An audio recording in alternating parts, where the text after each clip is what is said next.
السلام علیکم ورحمۃ اللہ وبرکاتہ۔ شیطان کا سب سے بڑا اٹیک۔ آپ جانتے ہیں کہ شیطان کا سب سے بڑا اٹیک کیا ہے؟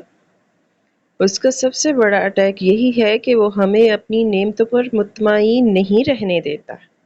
اللہ نے ہمیں ان گنت نعمتیں عطا کی ہے جس پہ ہم شکر بھی نہیں کرتے۔ وہ ہمیں خوش نہیں رہنے دیتا۔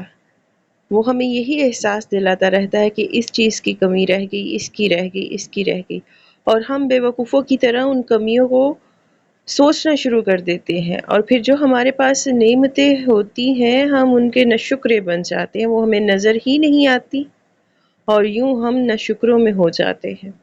یوں ہمیں اللہ کی جو ان گنت دی ہوئی نعمتیں ہیں وہ نظر ہی نہیں آتی، اور پھر وہ ہمارے ہی پاس کھڑا ہمیں دیکھ کے مسکرا رہا ہوتا ہے کہ دیکھ میں نے تو اس بندے کو جو ہے نا اللہ سے دور کر دیا، اس کی نعمتوں کا ناشکرہ بنا دیا۔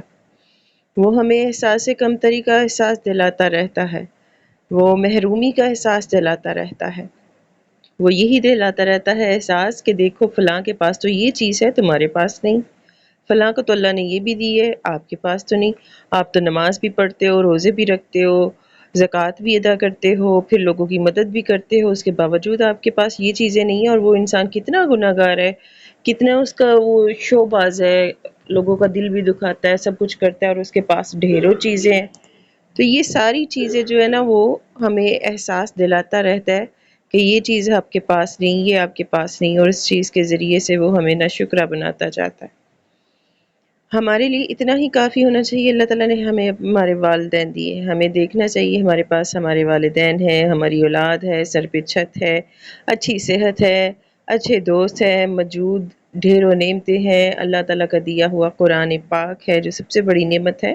ان چیزوں کو دیکھ کر ہی ہمیں خوش ہونا چاہیے اور اللہ کی ہر نعمت پر الحمدللہ کہنا چاہیے، کیونکہ بہت سارے لوگ ہیں جن کے پاس ماں باپ نہیں، اولاد نہیں، صحت نہیں، اور یہ ایسی چیزیں ہیں کہ جن پہ ہمیں شکر کرتے رہنا چاہیے، اور لوگ ان کو نظر انداز کرتے رہتے ہیں۔ ہر حال میں اللہ کا شکر گزار بنیے، اللہ کا شکر ادا کیجیے۔ الحمدللہ علی کل حال۔